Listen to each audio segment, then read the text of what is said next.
القلوب إلى الحبيب تميل، ومعي بذلك شاهد ودليل.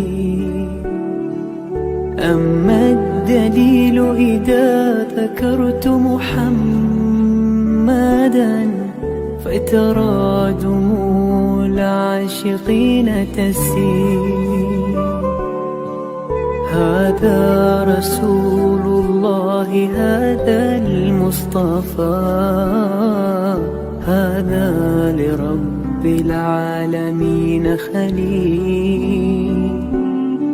صلى عليك الله يا علم الهدى، ما ناح طير في الغصون يمين. يا حبيبي يا شفيع يا شفيع، يا حبيبي يا شفيع يا شفيع. صلى الله عليك يا حبيب الله.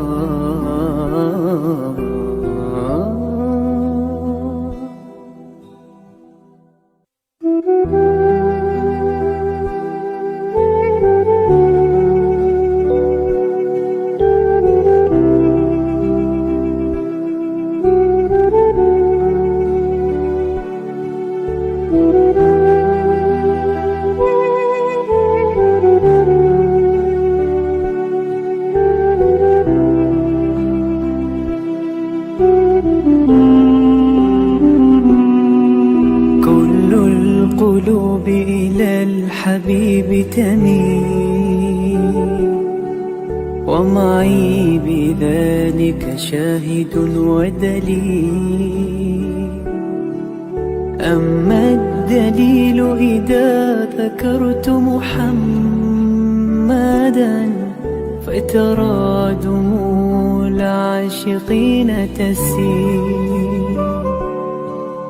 هذا رسول الله، هذا المصطفى، هذا لرب العالمين خليل. صلى عليك الله يا علم الهدى، ما ناح طير في الغصون يمين. يا حبيبي يا شفيع يا شفيع، يا حبيبي يا شفيع يا شفيع. صلى الله عليك يا حبيب الله.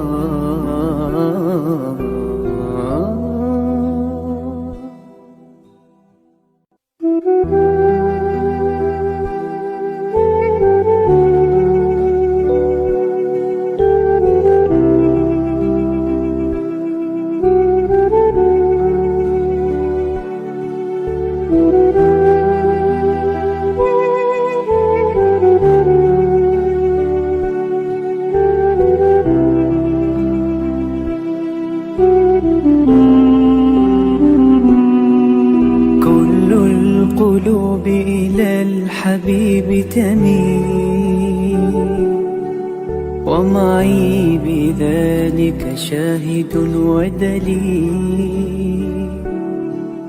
أما الدليل إذا ذكرت محمدا فترى دموع العاشقين تسيل. هذا رسول الله، هذا المصطفى، هذا لرب العالمين خليل. صلى عليك الله يا علم الهدى، ما ناح طير في الغصون يمين. يا حبيبي يا شفيع يا شفيع يا حبيبي يا شفيع يا شفيع صلى الله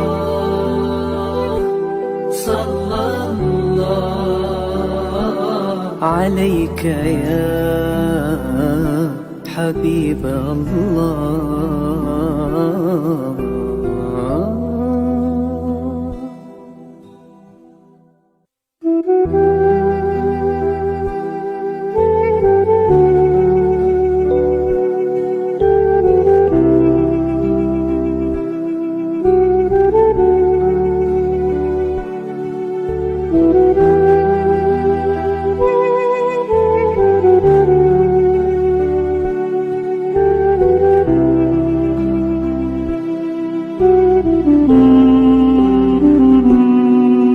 كل القلوب إلى الحبيب تميل، ومعي بذلك شاهد ودليل.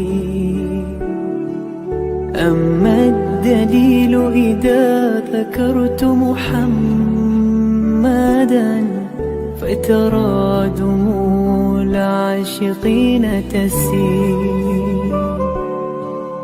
هذا رسول الله هذا المصطفى، هذا لرب العالمين خليل.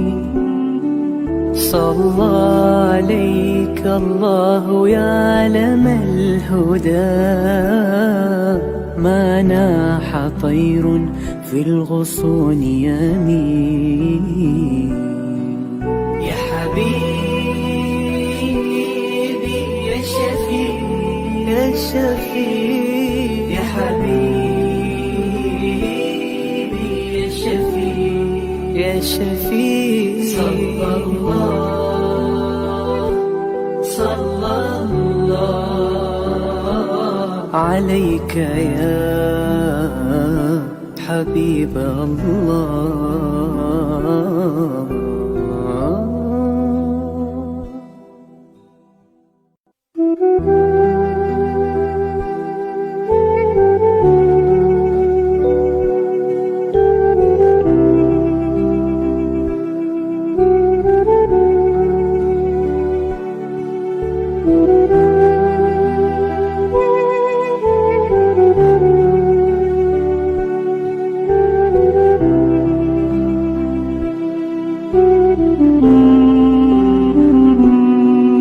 كل القلوب إلى الحبيب تميل، ومعي بذلك شاهد ودليل.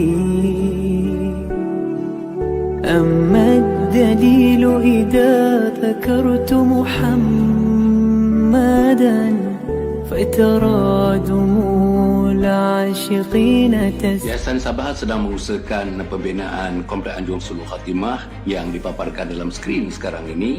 Yang kedua ialah tentang buku yang saya tulis, ada 3 serangkai buku yang boleh didapati sekarang. Dan yang ketiga ialah FMCC atau First Move Syarikat Center, iaitu sebuah taska yang mengambil pelajar-pelajar atau anak-anak daripada umur 2 bulan sampai 4 tahun. Yang ketiga ialah Telegram, di mana saya minta teman-teman para penonton menghimpunkan seluruh tenaga yang ada, pemikiran yang ada untuk kita mendaulatkan Islam, insya-Allah. Tuan-tuan, seluruhnya ini kalaupun ada imbuhannya, semuanya kita masukkan dalam tabung Anjung Sulul Khatimah. Minta tuan-tuan dan puan menderma, minta tuan-tuan menginfak, minta tuan-tuan melakukan apa saja bagi kita merealisasikan program Komplek Anjung Sulul Khatimah. Assalamualaikum warahmatullahi wabarakatuh. Alhamdulillahirabbil alamin. Wassalatu wassalamu ala asyrafil anbiya'i wal mursalin sayyidina Muhammadin wa ala alihi wa sahbihi ajma'in. Subhanaka la ilma lana illa ma 'allamtana innaka antal alimul hakim. Wa la haula wa la quwwata illa billahil aliyyil azim. Amma ba'd. Qala Allah Ta'ala fi kitabil aziz, a'udzu billahi minasyaitonir rajim. Innaka la tahdi man ahbabta walakinna Allah yahdi man yasha. Sadaqallahul azim. Bang, ambil. Bang. Tablet. Okey. Para penonton yang hormati sekalian, alhamdulillah dengan izin Allah Subhanahu Wa Taala kita dapat bersiaran lagi dengan Cik Tun. Kali ini dibawa empat isteri dia, tuan-tuan dan puan. Dan kalau kita tengok yang minggu lepas, tuan-tuan dan puan, kita perkenalkan Cik Pantun mengenalkan dirinya. Yang saya betul-betul tertarik dengan Cik Tun ni, dia tak ada benda yang dirahsiakan. Nothing is being kept as a secret. Tak ada semuanya daripada awal hingga akhir, dan bahasa-bahasanya pun menunjukkan bahawa dia ikhlas. Dia ikhlas, dia jujur apa yang diperkatakannya, dan dia bertanggungjawab. Dia bertanggungjawab dengan apa yang diperkatakannya. Dan sekarang ni berumur, atau para penonton yang masih sekalian, umur 45 tahun, 46 tahun, 46 tahun, 40 tahun, Allah masukkan satu cahaya hidayah dalam diri dia. Dia cahaya hidayah tu datang asalnya daripada anaknya minta dia jadi imam, mengimamkan salat pada satu masa. Tetapi dia tak tahu salat, dia tak tahu bacaan salat, dia tak tahu baca Quran dan sebagainya. Now he was zero then, as far as religion is concerned. Jadi dia dengan bercucuran air mata meminta anaknya memulakan sembahyang, mengendalikan sembahyang dan mengimamkan sembahyang. Dia menjadi makmum dan dia berkata kepada anak dia, ayah belum bersedia, ayah tidak bersedia, kamulah yang memimpin sembahyang ini. Jadi daripada situ, tuan-tuan dan puan, dia berkenal dengan Ustaz Abdullah. Dia kenal dengan Ustaz, ada seorang lagi, dan akhirnya berkenal dengan Ustaz Maulana Helmi yang terus-menerus memimpin beliau dan sebagainya. Alhamdulillah. Dengan latar belakang, tuan-tuan, latar belakang orangnya yang kasar, orangnya yang keras, duduk dengan sahabat beberapa tahun, tuan-tuan. Sahabat dia pun jenis keras, jenis kasar, bahasanya kasar, jalannya kasar, pergerakannya kasar, semuanya kasar, tuan-tuan dan puan. Dan dia mengaku dia antara orang yang paling berani, tuan-tuan. Berani. Apa saja berani. Menghadapi orang dia berani, menghadapi cabaran dia berani, menghadapi apa pun. Mungkin sudah dilatih manusia keras ini, tuan-tuan dan puan. Jadi hati yang keras, hati yang membatu, tuan-tuan dan puan, insya-Allah. Jadi dengan hidayah yang diturunkan, berhijrahlah dia, tuan-tuan. Dengan hijrah tu, alhamdulillah, tuan-tuan dan puan, insya-Allah. Sekarang ni Quran dah boleh baca, dah boleh mengimamkan salat, tuan-tuan dan puan. Alhamdulillah, sembahyang tak tinggal dengan tahajudnya. Tahajudnya pun tak pernah tinggal, tuan-tuan. Tahajudnya tak pernah tinggal. Alhamdulillah, tuan-tuan. Maknanya, apa yang dikatakan pembersihan jiwa, yang dalam bahasa agama disebut sebagai tazkiyatun nafs, dilakukannya, tuan-tuan, dengan tahajudnya, dengan taubatnya, dengan doanya, dengan menangisnya di sisi Allah Subhanahu Wa Taala. Satu perkara lagi, tuan-tuan dan puan, dalam kepala dia ingat mati. Orang Barat kalau mengingat mati ni, orang Barat kata you akan menjadi manusia yang fatalistik. Fatalistik ni maksudnya kita berserah saja, kita tak berusaha lagi dah, pasal kita nak mati dah. Tapi dalam Islam, tuan-tuan, kenapa kita nak sembahyang? Pasal kita nak mati. Kenapa kita berwuduk? Kita nak mati. Kenapa kita berzikir? Kita nak mati. Pasal apa kita tolong orang miskin? Kita nak mati. Pasal apa kita bersedekah? Kita nak mati. Mati menjadi motivating factor. Itu dalam Islam. Yang ini dipraktikkan oleh Cik Tun, tuan-tuan, dalam hidupnya. Jadi tuan-tuan dan puan, sekarang kita bersama dengan Cik Tun, tuan-tuan dan puan. Cik Tun, kalau kita boleh mula dah, Cik Tun? Kita boleh mula ke belum lagi? Boleh dah? Okay, boleh. Okay. Untuk memulakan ni, saya tadi semalam tengok dalam TikTok, tuan-tuan dan puan, saya tengok, saya rasa ni orang ni saya kenal. Saya rasa. Pernah saya tengok orang ni, saya confirm hari ni, tengok dia punya muscle, tuan-tuan. Tengok dia punya muscle tu, tak tumpah, muka pun tak tumpah. Saya tengok ada janggut tu.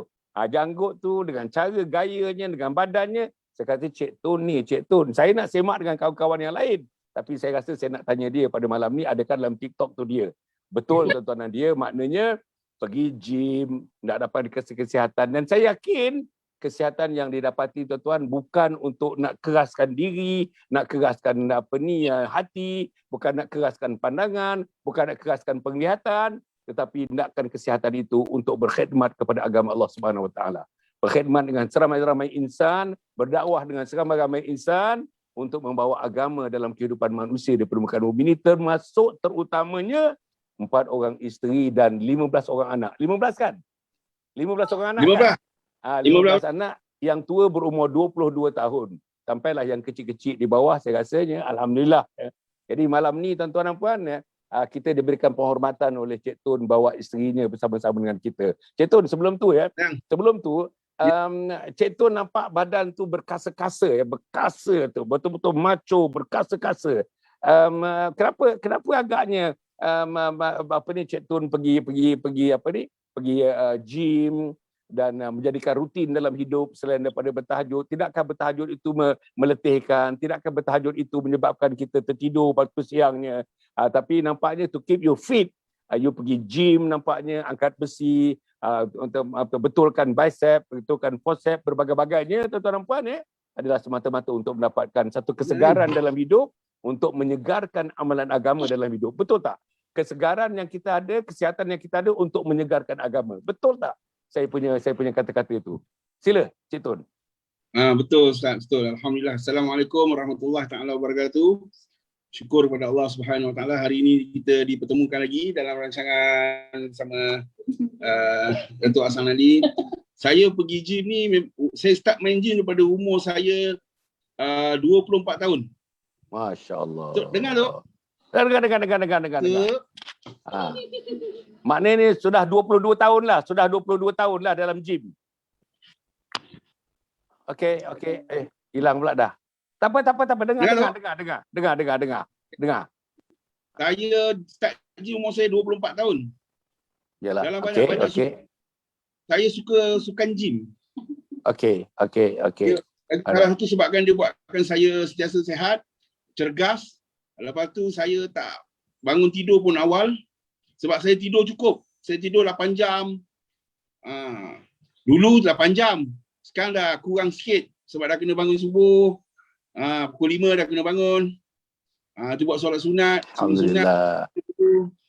Alhamdulillah. Kalau saya terlalu letih, isteri saya yang nombor 4 ni akan kejutkan saya.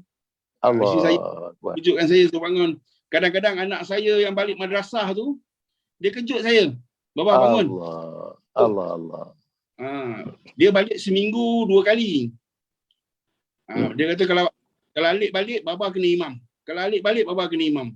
Allah. Dia tu macam kekuatan saya lah tu. Lagi satu sebabkan abang-abang dia pun banyak duduk madrasah. Dia memang macam saya. Dalam banyak pak dia yang paling keras. Dia suka push saya. Saya ni kan tak mengerti. Kadang-kadang dia ajak saya berlawan mengaji.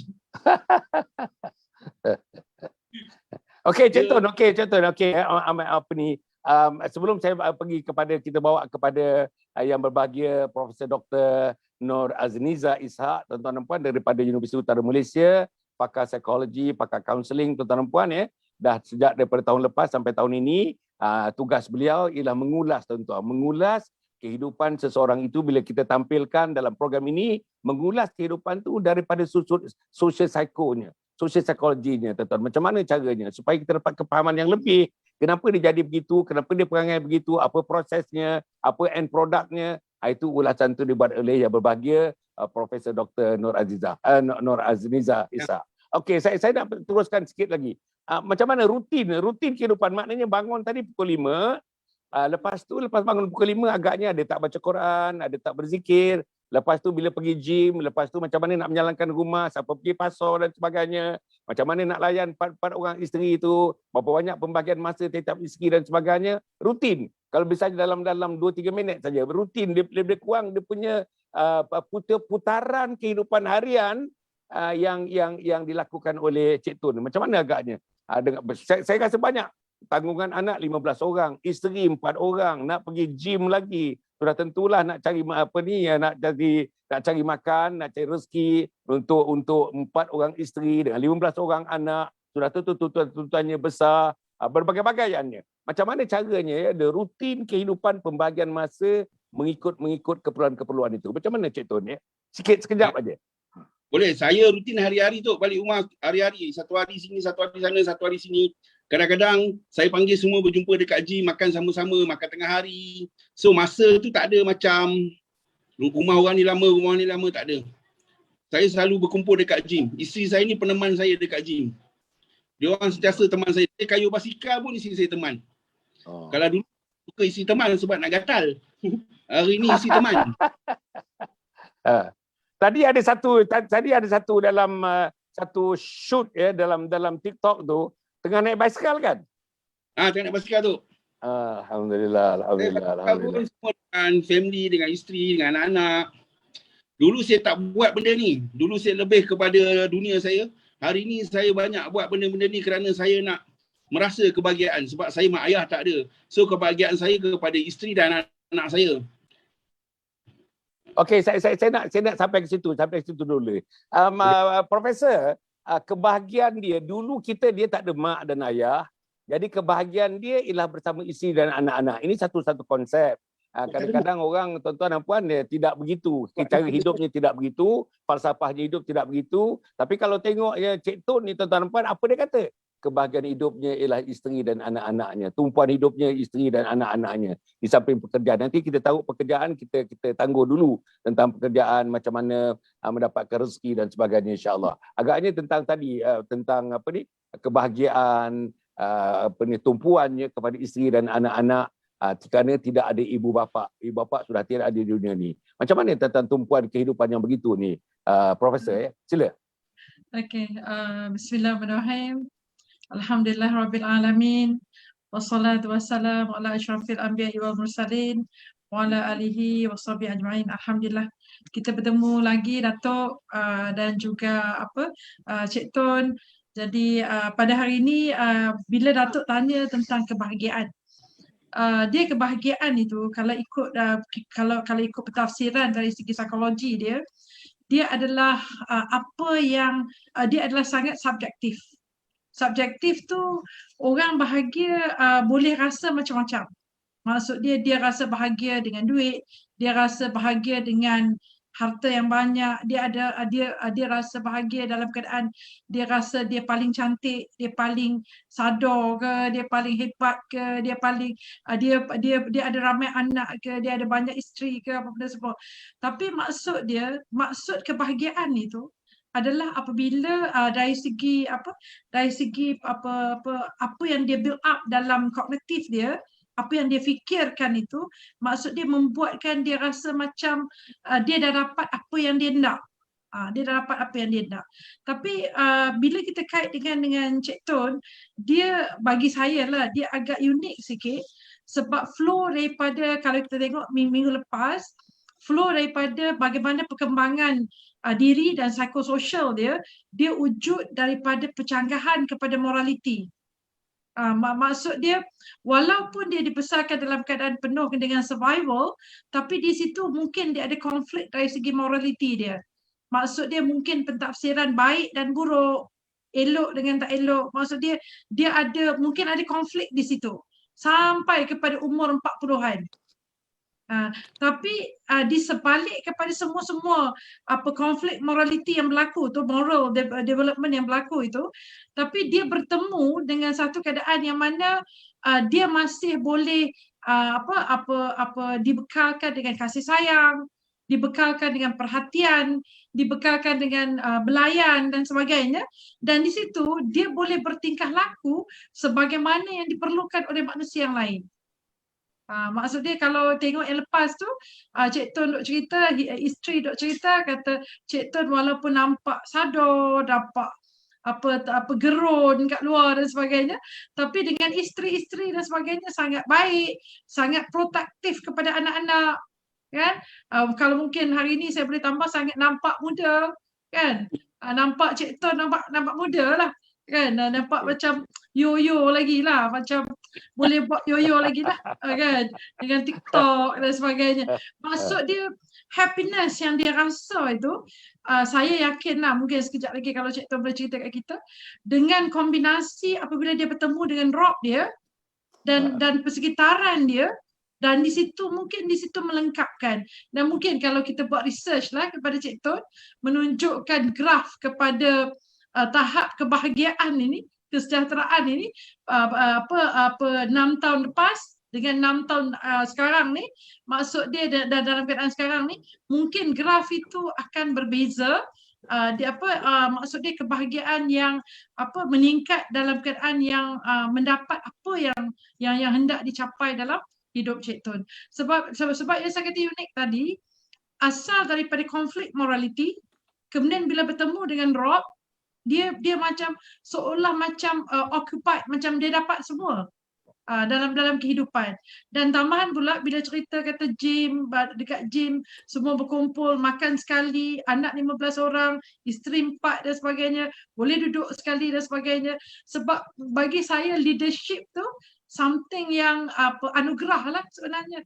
Sebab boleh pandu isteri, boleh pandu anak-anak, kemudian dalam keadaan ini mendapat hidayah daripada Allah Subhanahu Wa Taala, something yang unik dan bagi saya sangat sangat macam special lah bagi seorang yang boleh berubah dan berhijrah dalam bentuk yang lebih baik. Okey, alhamdulillah. Cantik tuan-tuan dan puan, ulasan itu maknanya dia ada konflik tuan-tuan ya. Konflik keyakinan ya. Dan bila dia bertemu dengan Rabb-nya, bertemu dengan Allah Subhanahu Wa Taala dan bentuk hidayah yang kita katakan taufik dan hidayah, dia menjadi manusia yang berubah 360 darjah berubah tuan-tuan. Kalau tuan-tuan yang tuan-tuan baru mengikuti episod yang kedua ni, yang tak ikut episod yang pertama, tuan-tuan apa saya nak jelaskan. Dia pendidikannya setakat darjah 6 tuan-tuan. Pendidikan setakat darjah 6 sekolah. Kemudian tu tuan-tuan puan, hampir tidak ada didikan agama. Mak nak bagi, bapa nak bagi, tapi dia memilih hidupnya sendiri. Tak ada agama tuan-tuan. Tak sembahyang, tak puasa, tak tahu Quran, itu cerita dia. Kemudian tuan-tuan, malam dia berjaga, siang dia tidur. Ini yang saya dapat tuan-tuan, yang saya catatlah. Benda-benda yang penting ni saya catat. Sebab ini tuan-tuan tidak mengikut lumrah kehidupan manusia, di mana malam untuk berehat dan siang untuk kita bekerja. Tetapi dia sebaliknya. Malam dia bekerja, siang tuan-tuan dia tidur, tidur-tidurnya. Kemudian tuan-tuan dia tidak ada takut. Tak ada rasa takut, dan satu lagi tuan-tuan dan puan, tidak ada rasa malu tuan-tuan. Malu. Dan saya nak pergi yang kepada malu ni, dan dia bertemu dengan ada 3 ustaz yang membimbing beliau. Ustaz Abdullah namanya, lepas tu Ustaz Fahmi, dan akhirnya Maulana Helmi. Tuan-tuan dan puan, saya nak nanti yang macam mana kalau misalnya Ustaz Cik Tun ni ada mentor Cik Tun ya. Ada orang yang pimpin, ada orang yang bimbing, ya, dan kita nak bagi tahu para penonton ni, boleh tak misalnya berlaku hijrah? Hidayah dah ada ni. Boleh tak berlaku hijrah kalau misalnya tidak ada Ustaz Abdullah? Katakanlah tak berjumpa Ustaz Abdullah, tidak berjumpa Ustaz Fahmi ya, Ustaz Fahmi, dan tidak berjumpa Maulana Helmi. Adakah Cik Tun berfikir ini hypothetical ya, tidak benar. Adakah Cik Tun fikir Cik Tun akan berada dalam keadaan sekarang? Maknanya Cik Tun berada dalam keadaan sekarang, hidup dalam keadaan selesa, sejahtera, aman, damai, hati bersih, hati rasa tenang kerana kita berjumpa dengan Rabb-nya yang Profesor kata tu, Rabb maknanya Allah Subhanahu Wa Taala. Kalau tak jumpa 3 manusia tu, Ustaz Abdullah, Ustaz Fahmi, dan akhirnya Maulana Helmi. Macam mana untuk bimbingan? Ini nak cerita tentang bimbingan. The educational, the tarbiyah portion dalam kehidupan Cik Tun ni. Macam mana Cik Tun? Saya masa tu memang saya dah start mencari dah Saya dah start mencari. Saya tanya anak buah saya. Maksudnya geng saya lah. Saya tanya dia, kau kenal tak ustaz-ustaz yang boleh ajar aku mengaji? Sebenarnya orang yang saya tanya tu, dia jemaah tabligh. Budak yang keluar 3 hari, 40 hari. Tapi dia pun macam saya, dia style dia kan. Tu dia kata ada ya. Dia kata ada nama dia apa? Ai. Dia kerja KPJ. Lepas tu dia bawa saya jumpa ustaz ni. First time saya jumpa dekat Arosha. Saya tengok Maulana Helmi, saya tu jadi macam gugup. Saya cakap, aku jumpa gangster pun aku tak takut macam ni. Kenapa aku jumpa dia ni macam gugup Teruk. Saya cakap. Lepas tu saya salam dia. Saya rasa macam sebab. Saya cakap, uish, ni macam ada ni saya cakap kan. Lepas tu kenal dengan ustaz. Lepas tu saya baiklah dengan ustaz ni. Ustaz ni ceritalah dakwah saya, dakwah. Saya cakap, dia dakwah saya lama. 2 tahun ni ustaz. 2 tahun dia dakwah saya. Minta maaf. Ada ustaz sebelah tu ke? Ada ustaz. Ustaz siapa tu? Ustaz Abdullah. Ustaz Abdullah. Minta maaf. Ustaz Abdullah, saya tak diperkenalkan, jadi kita pun tak tahu kehadiran Ustaz Abdullah. Sebab Ustaz Abdullah ni kata orang putih very instrumental lah. Sangat tugas Ustaz dengan izin Allah Subhanahu Wa Taala sangat penting dalam kehidupan, merubah kehidupan seorang insan namanya Cik Tun. Daripada satu kehidupan yang kita katakan, minta maaf saya gunakan perkataan ni, separa jahiliah ya. Saya minta maaf para penonton mata Ustaz. Separa jahiliah ya, kepada satu kehidupan telah mengenal Robnya, macam kata Profesor tadi, nampaknya sudah hidup sebagai satu insan yang mulia di sisi Allah Subhanahu Wa Taala. Jadi terima kasihlah Ustaz. Nanti saya pun nak tanya-tanya Ustaz sikitlah tentang program tarbiyah bimbingan ini. Silakan apa ni Cik Tun, dalam 1 minit lagi. Apa lagi Cik Tun nak tambah? Saya jumpa dia peluk saya, dia sambut saya macam lain. Saya cakap, ini grup apa ni lain ni? Dia macam, saya tak pernah jumpa orang-orang jemaah tabligh ni berserban. Saya jadi segan sebab saya ni rasa saya ni pendosa. Dia peluk saya, lepas tu saya duduk, saya tak banyak cakap, saya termenung je, saya fikir. Siapa yang saya jumpa ni, saya cakap kan? Siapa yang saya jumpa ni? Muka dia berseri-seri, saya cakap. Bersih ni muka dia ni. Biasanya aku jumpa semuanya garang-garang ke buat garang. Tapi saya jumpa bersih. Bersih lembut, cakap pun slow, lembut. Lepas tu saya Ustaz suruh Maulana Helmi letak tangan dia dekat dada saya. Baca apa Ustaz? Doa. Saya cakap lah, saya ni tak pandai agama Ustaz, saya cakap. Saya ni baru nak cari agama saya cakap. Saya tahu saya Islam. Tapi pada nama saya je lah. Tapi saya tak pernah ikut cari Islam saya pun. Saya tak pernah lalui kehidupan Islam saya. Orang semayang saya buat tariti, saya tidur. Orang ni raya ke, tak raya ke, sama je bagi saya. Kan? Lepas tu bila dia buat macam tu, datang nak tahulah. Tu yang saya ikut Ustaz Abdullah keluar 3 hari dekat Jerantut. Dekat Jerantut. Dekat Madrasah Maulana Helmi. Lepas tu jumpa anak-anak madrasah, saya terasa macam duduk kat syurga pun. Putih semua. Masa tu saya bawa kan belum ni. Saya kali kedua baru saya bawa semua bini-bini saya pergi. Saya cakap best tempat ni. Macam syurga saya cakap. Saya bawa 4 anak-anak perempuan saya pergi. Lepas tu dia duduk dalam majlis perempuan apa panggil? Masturat. Saya duduk dengan lelaki lah. Kan duduk. Saya rasa best. Berzikir. Lepas tu bangun. Buat qiyamulai. Sibuk dengan amalan. Tapi saya diam je lah. Saya tak ada zikir lah. Saya diam je lah. Orang sini saya sini je lah. Orang tunduk. Saya semayang lah. Semayang 5 waktu. Padahal tak baca apa pun. Ikut je. Tapi itulah dalam hidup saya lah.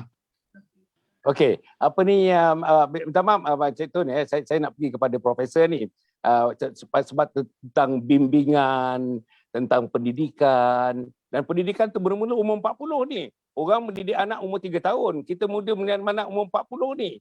Kita suruh anak umur semayang umur 7 tahun. Tak semayang juga umur 10 tahun kita pukul. Ini 40 tahun ni. Nak pukul dekat mana dia? Tapi Maulana Helmi, Ustaz Abdullah dan Ustaz Fahmi tuan-tuan, dipukul dengan senyum, dipukul dengan pelukan. Betul tak Cik Tun? Betul. Sehingga dia katakan, aku ni berada dengan mana? Berjumpa dengan siapa ni? Jadi macam mana aku jumpa orang ni? Dia muka bersih nampaknya, ada keikhlasan, ada kejujuran, dia peluk aku, letak tangan dekat dada dan sebagainya.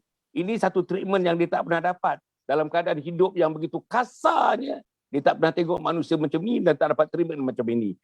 Profesor, ulas sikit dalam masa 2-3 minit tentang macam mana pendidikan, bimbingan yang sedemikian ini, macam mana melonjakkan rasa kasih sayang cinta kepada agama, terutama kepada Robnya, kepada penciptanya. Macam mana Profesor? Lepas ni saya nak pergi pada Ustaz Abdullah. Boleh Cik Tun. Lepas ni saya nak pergi Ustaz Abdullah. Boleh? Okey, sila. Okay. Sila Profesor. Bila kita tengok apa yang Cik Tun cerita tadi, memang kita tengok macam miracle bila Allah nak bagi tu kan. Dia miracle, dia macam 360 darjah ubah. Dan di sini kalau kita tengok peringkat umur Cik Tun ini, kalau kita tengok pada peringkat ni untuk perubahan, kita kata perkembangan psikososial dia berlaku pada umur kita kata middle adulthood. Dia dah masuk adulthood, dia masuk pada middle adulthood. Jadi di sini kalau kita tengoklah, kalau dari segi pembesaran dia, kalau dari segi didikan dia, apa yang berlaku dalam kehidupan dia tu, dia puas hati, maka dia akan jadi orang yang generate daripada peringkat ni. Maksudnya dia nak generate something, dia bermula daripada umur 35 tahun ke atas sampai 50 lah lebih kurang. Pada peringkat ini perkembangan psikososial dia tu, dia nak generate. Jadi dalam keadaan ini sama ada sedar atau tak sedar, jadi Cik Tun sebenarnya dia mencari rock, dia mencari sandaran dia yang sebenar. Sebab sebelum ni mungkin dia cari tapi semuanya sandaran palsu. Okey. Tapi dalam keadaan ni bila dia jumpa, dia nak cari yang rock dia yang sebenar tu. So di situ dia akan dia akan generate dengan sendirinya keadaan tersebut supaya dia mengeluarkan kebergunaan, kita panggil. Maksudnya benefit ataupun kebergunaan diri dia kepada diri dia dan juga orang lain. Sebab itu dia cari engagement. Yang ni banyak ikut kajian, Datuk. Kajian psikososial, perkembangan psikososial manusia pada tahap ini. Sebab itu kita nampak macam dia bersungguh-sungguh cari, dia ajak dan saya rasa lah pemerhatian saya daripada slot sebelum ni dengan sekarang, saya rasa kekuatan Cik Tun ni ada juga kepada isteri-isteri dia. Masya-Allah. Tapi Cik Tun belum cerita kat kita lagi. Saya pun tak mau teka, kan? Tapi daripada apa yang Cik Tun cerita daripada awal tu, saya rasalah kekuatan dia ada pada isteri-isteri dia. Yang mana satu yang influence, yang mana satu kekuatan yang boleh pull, boleh tarik, dan di situ dengan hijrah ataupun hidayah yang telah dapat dengan Cik Tun, jadi melengkapkan kekuatan tersebut. Alhamdulillah. Jadi dalam keadaan itulah sebenarnya dari segi bimbingan, pendidikan dan sebagainya yang moldkan ataupun corakkan Cik Tun keluar daripada rasa malu dan sebagainya tu, sebenarnya dia ada kaitan juga dengan bagaimana Cik Tun dia build up keberanian dia sebelum ini. Yang mana dia redah saja, kalau bahasa sekarang lah, kita kata dia redah saja lah kan, dia redah saja apa pun untuk survival dia, walaupun dalam keadaan salah pun, tapi salah itu pada moral dia adalah betul. So dia tukarlah keadaan tersebut. Tapi bila sekarang ni dia jumpa nur dia jumpa cahaya dia, jumpa rock dia dan sebagainya. So di situ dia blend balik dan dia tengok imbau balik, dan sekarang dia cuma kejar apa yang perlu dalam kehidupan dia, yang dia rasa bahagia tu. So dalam keadaan tu, Datuk, kita mungkin sekejap lagi Cik Tun akan ceritalah kekuatan dia yang sebenar selain daripada apa kita kata external locus of control, iaitu ustaz, kan, ustaz-ustaz dan sebagainya. Okey. Okay, tuan-tuan ya, masya-Allah. Yang pentingnya ada satu rahsia agaknya, tuan-tuan dan puan, yang menyebabkan memantapkan lagi hijrah. Memantap apa benda-benda the contributing factors ya, yang menjadikan penghijrahannya lebih mantap lagi, tuan-tuan dan puan. Inilah yang kita nak korek selepas ini, insya-Allah. Sebelum tu saya nak pergi dengan Ustaz Abdullah. Ustaz ya, Ustaz Abdullah ni kalau ikut cerita je daripada 3 ustaz-ustaz ni yang dalam teman-teman jemaah kita ya, tabligh kita, Ustaz Abdullah ni orang yang pertama dan keluar 3 hari rasanya. Khuruj 3 hari dengan ustaz kan ya. Ustaz, saya nak tanya begini saja ya. Yalah biasanya teman-teman, saya tahu Maulana Hilmi banyak artis-artis yang sudah hijrah, teman-teman yang dulunya minta maaf saya nak gunakan perkataan ni, separuh jahiliah itu pun telah berhijrah. Minta maaf. Saya tidak bermakna saya menggunakan perkataan jahiliah tu macam jahiliah dunia Arab dulu, tidak. Tapi saya nak itu apa yang saya nak bayang. Saya nak cuba membayangkan kehidupan Cik Tun sebelum umur 40 tahun tu sampailah 40 tahun berjumpa dengan seorang insan namanya Ustaz Abdullah. Ustaz Abdullah pimpin dia macam mana tuan? Ke jalan Allah Subhanahu Wa Taala. Saya nak tanya Ustaz Abdullah. Ustaz saya rasa familiar dengan orang-orang yang hijrah ni, dapat hidayah dan hijrah ni. Agaknya untuk yang Cik Tun ni, apa perasaan Ustaz dan apa rating Ustaz ya, dari segi menerima, dari segi menghayati, dari segi istiqamahnya dibanding dengan insan-insan yang lain yang serumpun dengannya sebelum ini. Macam mana Ustaz? Bismillahirrahmanirrahim. Assalamualaikum warahmatullahi taala wabarakatuh. Yang berbahagia Datuk Hasan Ali juga. Alhamdulillah sallallahu rasulil karim amma ba'.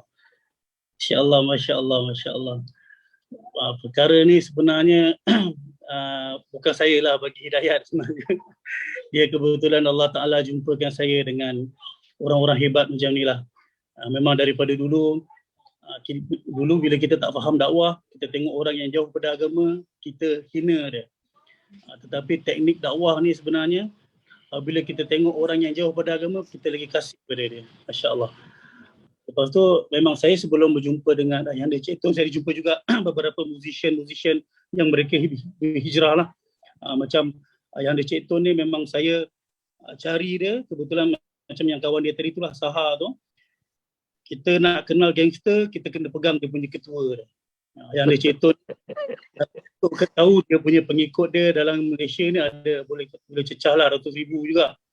Dia punya pengikut dia ramai. Ayahanda bawah dia pun ramai. Jadi bila kita pegang ketua ni, Allah Ta'ala akan bagi satu fikir. Yang ketua ni bila dia perintah, semua ikut. Sebab tu bila dia perintah, aku nak jemaah, aku nak 100 orang. 100 kena bagi nama. Mula-mula macam kena paksa kan. Lepas tu dia kata, aku nak buat kursus jenazah. Semua kena ikut. Dia tak boleh bagi excuse. Semua takut jadi taat.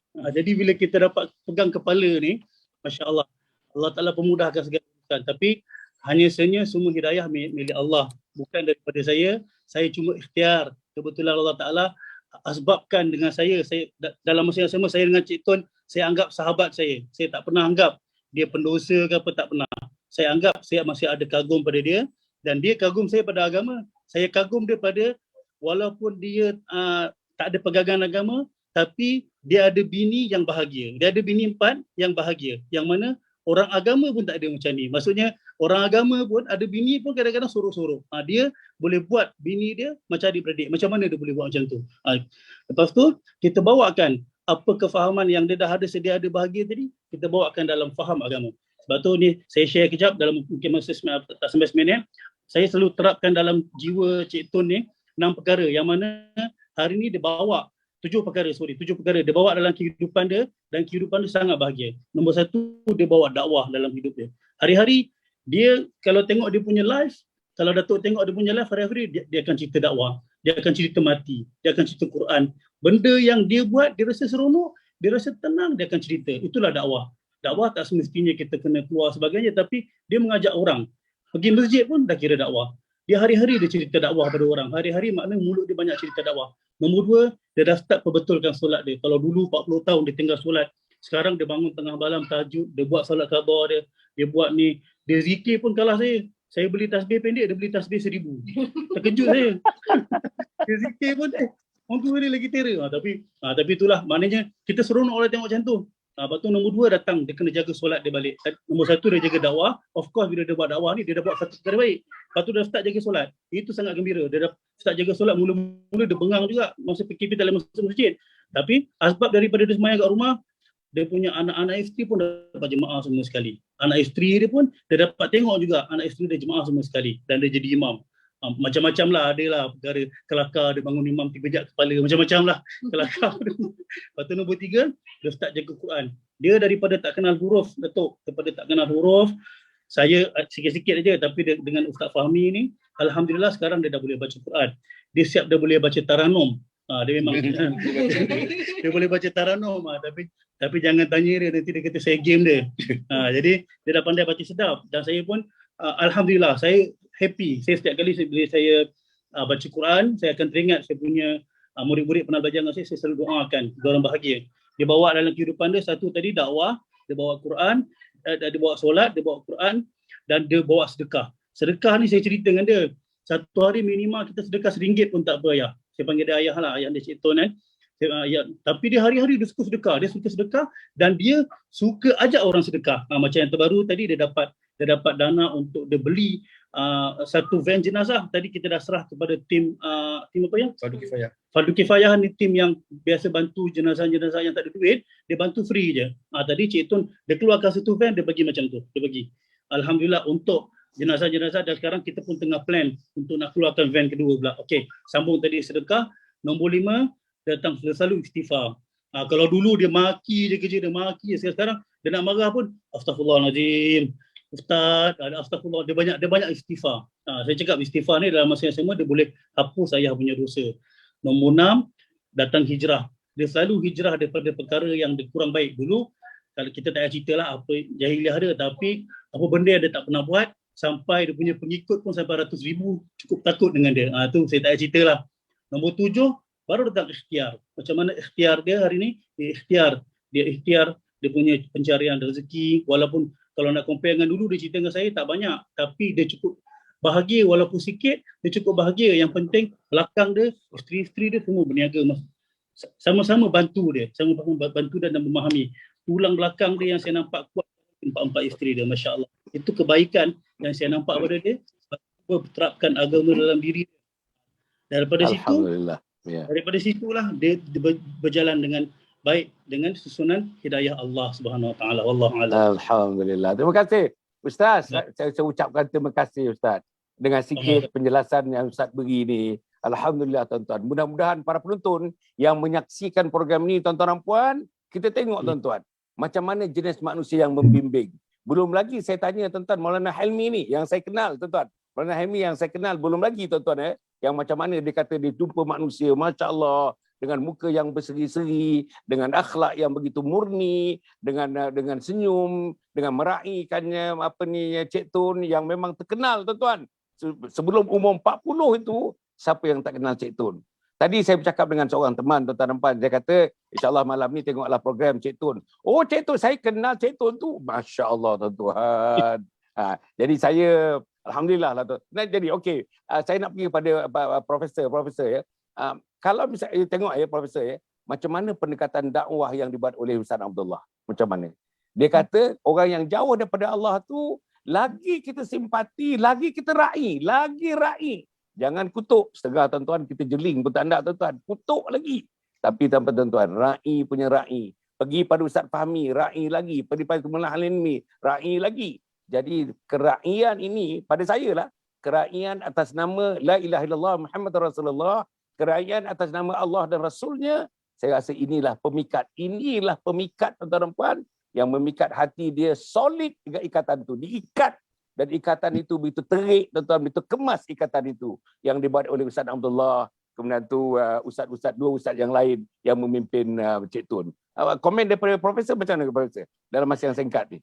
Okey, terima kasih Dato', terima kasih Ustaz atas penjelasan. Yang ni Dato' tak tahu lah, ini view saya daripada apa yang saya tengok Ustaz Abdullah dan juga ustaz-ustaz yang lain itu, cara mereka berdakwah, mereka tidak meletakkan expectation itu pada kadar yang tinggi. Tapi mereka terus meletakkan pergantungan terus kepada Allah. Maksud dia tak meletakkan perkara itu sebab dia.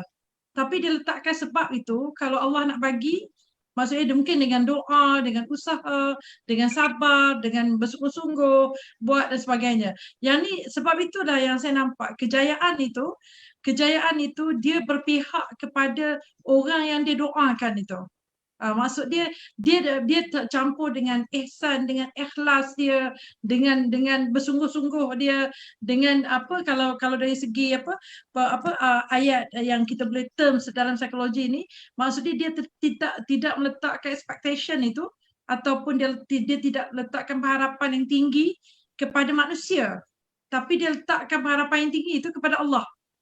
Yang tu maksud dia contoh dakwah yang betul, yang sebenarnya dari segi psikologi dia tidak akan letakkan trust itu kepada dia. Sebab itu usaha dakwah ni kita tak boleh letakkan mesti jadi. Akulah penyebab dia, tak boleh. Sebab itu bukan hak kita. Sebab hidayah itu hak Allah dan dia akan pilih kepada siapa yang dia nak bagi. Cuma pada dalam keadaan itu, dalam apa keadaan tersebut, macam Ustaz cerita tadi, pertemuan itu berlaku.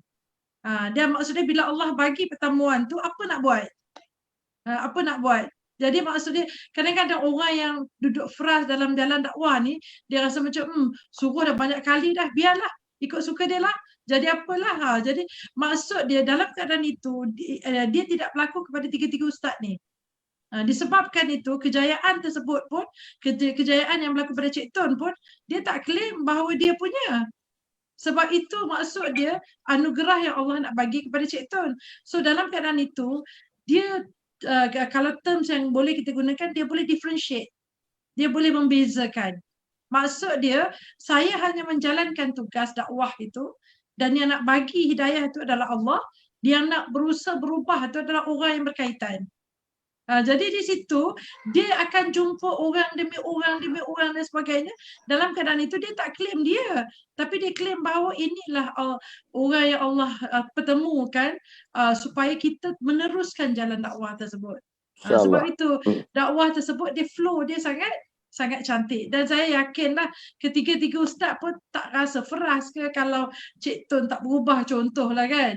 Kalau sebelum ni Cik Tun tak berubah dan sebagainya. Tapi apabila hidayah tu datang dengan pertemuan dan usaha ada, maka di situ kebahagiaan kita jumpalah. Alhamdulillah. Masya Allah. Terima kasihlah Profesor. Masya Allah. Tuan-tuan nampaknya Profesor setuju sangatlah. Cara dakwah based on appreciation, dakwah based on empathy, namanya empathy tuan-tuan dan puan. Dakwah based tentang kasih sayang tuan-tuan. Inilah dakwah yang dilakukan oleh junjungan besar Nabi Muhammad SAW. Jadi dakwah ini, kalau kita ikut 7 prinsip tadi, 7 cara tadi, you can never go wrong.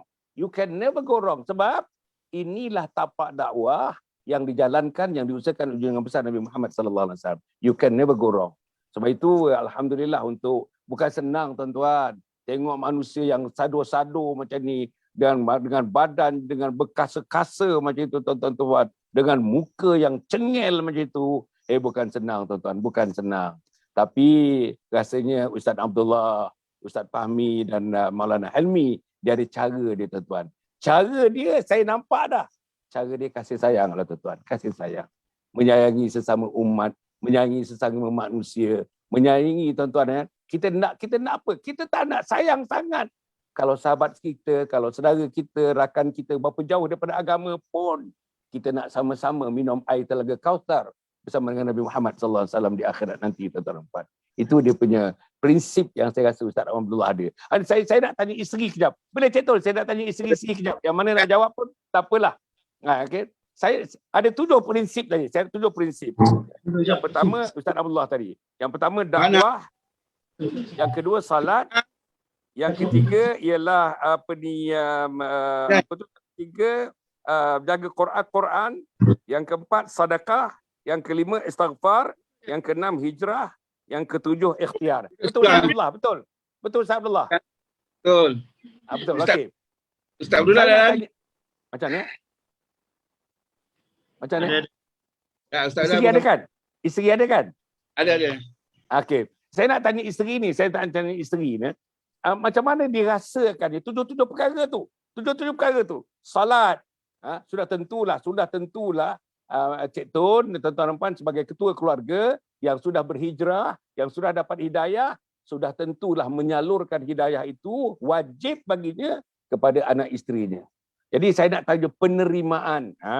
Penerimaan. Saya yakin latar belakang isteri-isteri dia pun agaknya tidaklah macam latar belakang agaknya macam sebelum 40 tahun Cik Tun kan berbagai-bagai latar belakang. Tetapi saya rasa latar belakang yang base kepada 7 perkara yang Ustaz Abdullah sebutkan tadi, mungkin pada satu orang panggil orang tuan-tuan, orang agama pun akan menyarahkan 7 perkara, hidupkan 7 perkara ni kadang-kadang tak hidup di kalangan orang agama pun.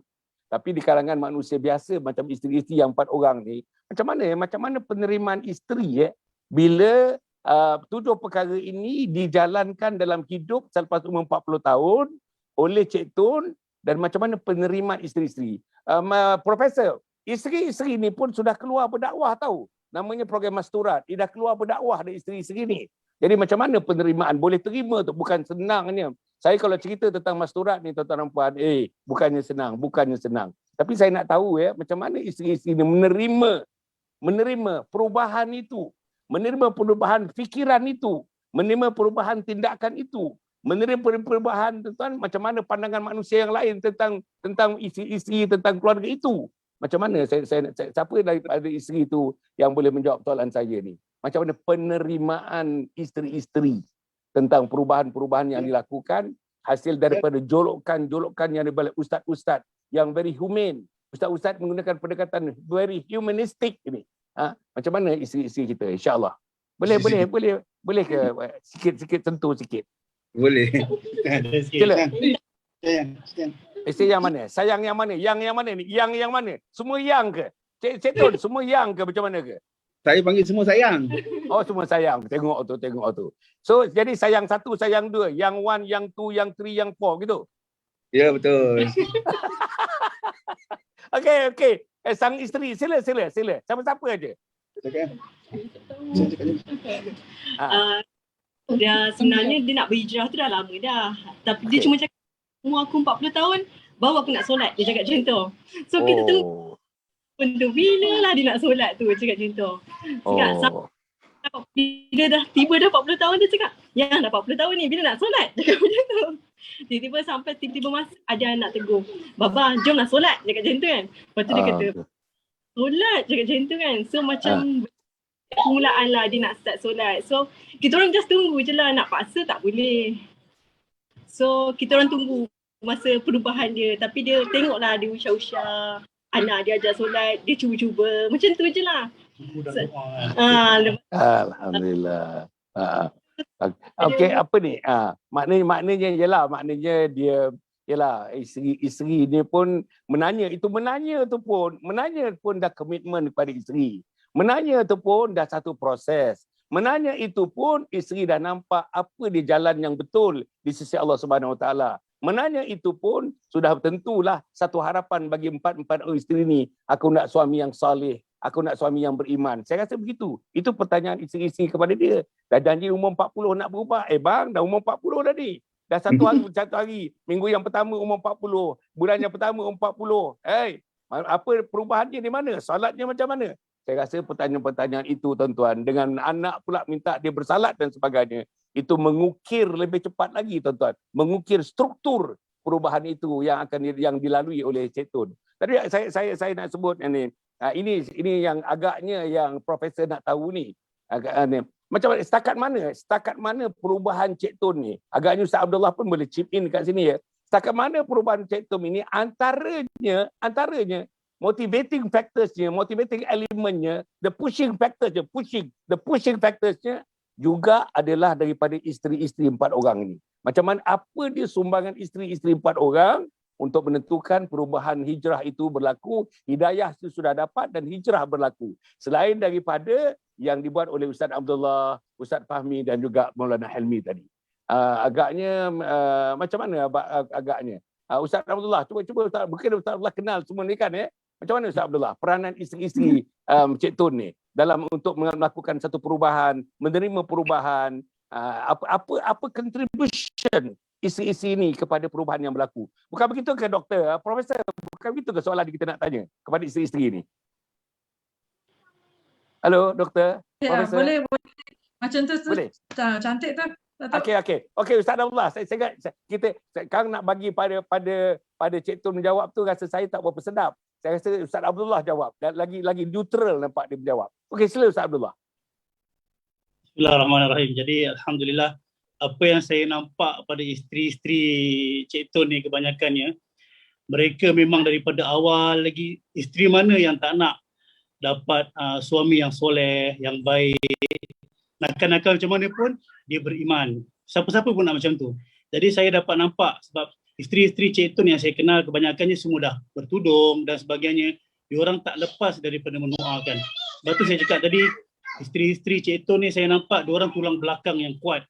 Dan satu yang ada dalam diri diorang ni, diorang macam adik-beradik. Saya terkedu mula-mula saya jumpa, diorang boleh himpun 14 orang anak, 4 orang isteri macam adik-beradik. Yang mana itu tak ada orang boleh buat macam tu. Itulah sebenarnya kebahagiaan. Kebahagiaan bila kita ambil yang dalam surah Nisa tu, kahwin apa? Salah sawaruba, itu dia boleh duduk dalam satu rumah, dalam satu situasi, boleh makan sekali, boleh makan setalam. Saya nampak itu, dan dia campur lagi, add on the agama in the life. So bila dia masukkan agama dalam kehidupan, lebih cinta. Macam dulu kalau dia biasa je, dia pergi enjoy ramai-ramai, sekali bercuti satu bas. Dia cuti bukan sikit-sikit, sekali bercuti satu bas. Dia bawa anak-anak semua. Tapi dia add on agama dalam kehidupan dia. Setiap kali makan, semua diorang makan dalam talam, diorang makan dalam ni. Maknanya saya nampak kepuasan muka-muka isteri dia. Akhirnya apa yang kami doa, mungkin Cik Tun tak tahu, setiap hari isteri-isteri dia doa, itulah tulang belakang dia. tiap kali dia doa, dan asbab daripada Allah Ta'ala gerakkan, mungkin asbab berkat doa isteri-isteri ni, Allah Ta'ala gerakkan terjumpa saya, terjumpa Maulana Helmi, digerakkan pula anak-anak dia yang soleh-solehah. Asbab daripada doa-doa isteri yang sang suami tak tahu.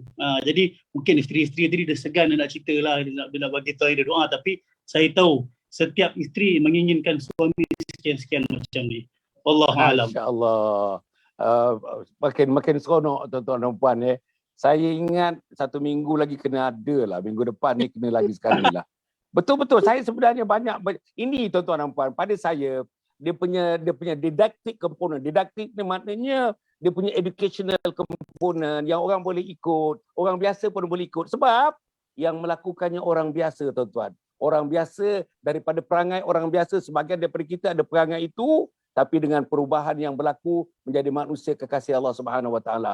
Saya yakin penonton-penonton yang laki-laki, yang perempuan, yang isteri, yang suami, siapa juga yang melihat siaran ini sudah bercita-cita. Saya harap suami-suami pun bercita-cita seperti Cik Tun, tuan-tuan dan puan. Boleh taranum, bukan saja boleh baca Quran tuan-tuan, taranum lagi. Nanti dalam besok kita jumpa minggu depan, saya nak dengar taranum dia. Masya-Allah. Okey, Profesor. Tadi Ustaz menyebutkan isteri-isteri ini sebagai tulang belakang kepada perubahan itu. Cuba komen sikit Profesor. Okey. Dan apa yang Ustaz dapat cerita tadi saya nampaklah macam bila kata gathering bersama, maksud dia penerimaan itu telah berlaku pada 4 orang isteri tu. Tapi cuma di sini mungkin nanti Cik Tu akan cerita macam mana dia buat. Mungkin dia gunakan power dia mungkin kegerunan yang isteri kepada dia ke, ataupun apa mekanisme yang ada yang menyebabkan 4 isteri itu boleh berpakat dengan baik, boleh mendoakan dengan baik, kemudian boleh melahirkan anak-anak yang soleh dan solehah. Walaupun kalau kita tengok Cik Tu masa baru 6 tahun untuk kita kata keluar daripada unconscious mind tu. Keluar maksud dia sedar, hijrah, dapat hidayah. Tapi kita tengok perkara tersebut telah berlaku hasil daripada doa dan juga bagaimana influence ataupun kita kata pengaruh daripada isteri dan anak-anak. Maksud dia di sini kalau saya dapat tengoklah, maksudnya perkara hidayah dan sebagainya mungkin datang kepada isteri dan juga anak-anak dulu. Kemudian didoakan kepada Cik Tun, kepada Cik Tun. Cik Tun ni kadang-kadang mungkin nak kena kontrol macho dulu, nak kena tengok kan, umur 40 dulu ke apa benda, barulah dia nak keluar daripada keadaan tersebut, dia surrender, dan dalam keadaan tu barulah dia betul-betul nak berhijrah dan sebagainya. Mungkin niat tu dah lama. Mungkinlah niat tu dah lama dikelilingi dengan orang-orang yang mendoakan, yang soleh dan solehah ni, kemudian doa yang akan diterima oleh Allah Subhanahu Wa Taala kepada untuk Cik Tun ni. Dan di sini saya nampak kekuatan itu yang ada sebelum penghijrahan Cik Tun. Dan bagi saya Cik Tun adalah orang yang paling betul lah sebenarnya. Dan di sini lepas pada inilah mungkin Cik Tun boleh share dengan kita macam mana buat supaya isteri itu nampak macam very obedient. Kan? Adakah kerana gerun kepada Cik Tun ataupun gerun kepada Allah Subhanahu Wa Taala? Allah. Jadi maksud dia dalam keadaan itu adalah tips yang sangat baik. Maksud dia apa yang dibuat dan sebagainya. Jadi saya rasa itulah respon saya, Datuk. Jadi saya nampak macam live dekat sini. Live kat sini perkara tu berlaku dan dia real lah. Alhamdulillah. Tuan-tuan, maknanya masya-Allah tuan-tuan yang Ustaz Abdullah kata isteri sebagai tulang belakang. Isteri mendoakan, isteri sentiasa berada di samping suami. Selalu mereka bersama-sama, makan setalam sedulang tuan-tuan dan puan. Di gym pun mereka bersama. Tuan-tuan bayangkan di gym 4 orang termasuk dia 5 orang, anak 15 orang lagi tuan-tuan. Katakanlah daripada 15 orang tu 5 ada. Penuh gym tu tuan-tuan, penuh gym tu orang dia aja tuan-tuan dan puan. Jadi itu gambarannya. Tapi ada manusia-manusia kat tengok heran. Saya yakin manusia kebanyakannya heran tengok. Macam mana empat-empat isteri ni boleh macam hidup macam adik-beradik? Ustaz Abdullah pun heran ni. Kan dia kata Ustaz Abdullah kata orang agama pun tak boleh buat. Macam mana tuan-tuan dia didik isteri dia? Macam mana pula isteri dia mendidik suaminya? Ni mutual tuan-tuan. This is reciprocal. Reciprocity in terms of family activities, terutamanya dalam didikan ini. Yang Cik Tun didik isteri dia secara tak langsung pun mendidik suami dia. Anak dia pun, ya, kita semayang ya, kita salat ya. Bukankah anak itu juga mendidik ayahnya, tuan-tuan dan puan? Jadi, tambah pula ada manusia nama Ustaz Abdullah. Ada manusia nama Ustaz Fahmi. Ada manusia nama Maulana Hilmi. Masya Allah. Jadi tuan-tuan, lengkap tuan-tuan dan puan. Okey, saya nak pergi kepada isteri dia. Nak pergi pada isteri, sikit isteri ni. Macam mana? Apa rahsia? Apa rahsia boleh hidup macam adik-beradik? Empat orang. Ada orang, tuan-tuan dan puan, 4 orang ni daripada mula sampai akhirnya bergaduh sampai mati. Sampai mati masa muka. Bukan manis muka, masa muka. Mayat tu masa muka, tuan-tuan dan puan. Tetapi nampaknya yang dikatakan Ustaz Abdullah, they are just like sisters. No? Macam adik-beradik macam itu tu. Saya nak tanya isteri ni, apa agaknya 1-2 rahsianya? Sama ada rahsia pada isteri, sama ada rahsia pada Cik Tun, ataupun rahsia daripada Ustaz Abdullah dan teman-teman yang lain yang menyebabkan macam mana isteri itu boleh macam adik-beradik di antara mereka. Sila, isteri. Salah seorang daripada dia. Siapa dia? Ya. Assalamualaikum. Sila. Kapan sikit dengan mic tu. Asalnya macam mana dia kenalkan kita orang, dia hantar kita orang pergi umrah sama-sama tapi dia tak pergi. Oh. Kenalan lah. So time tu dah tak boleh nak masuk muka kat rumah Allah tu. So waktu tu saya pula first time saya dengan isteri nombor Kak Su first time ke waktu tu? Yang masa kita pergi tu? First time. So kita orang 3 orang first time pergi umrah. Tak tahu jalan. So kita orang terpaksa rapat. Kita orang terpaksa pergi sama-sama, nak pergi buat umrah sekali, nak pergi shopping sekali. So kita orang kena sama-sama. So dari situlah kita orang start rapat. Sampailah sekarang. Tipulah kalau tak ada gaduh-gaduh tu. Tapi kita orang cuba selesaikan lah. Ada mesyuarat. Macam tu lah. Tapi yang first kali tu dia tegas lah. Dia bagi tahu kalau kau tak puas hati, kita selesaikan. Jangan cakap-cakap belakang macam tu. Okay.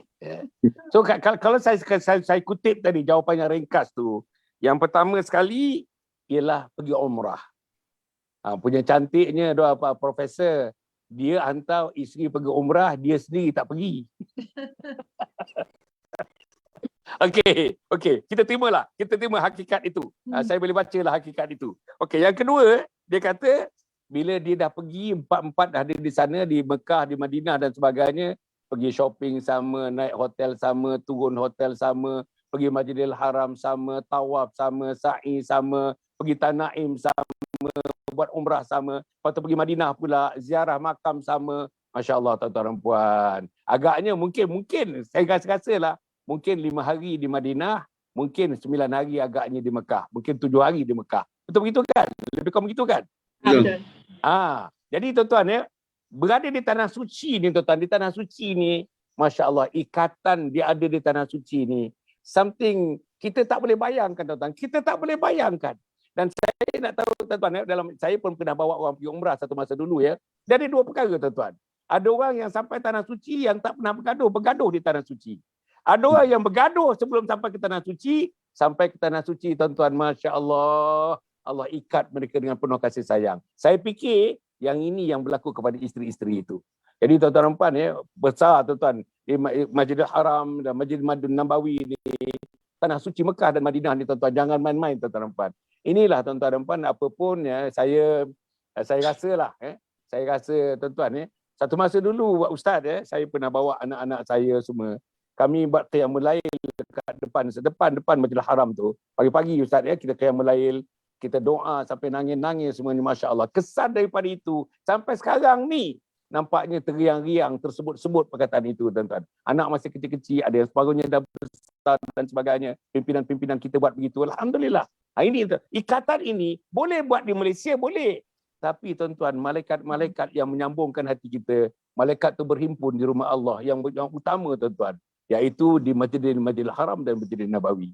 Jadi saya agaknya saya nak pergi pada Ustaz chip in sikit Ustaz ni tentang umrah dia, kemudian tu tentang suami yang tegas. Dia kata suami dia tegas.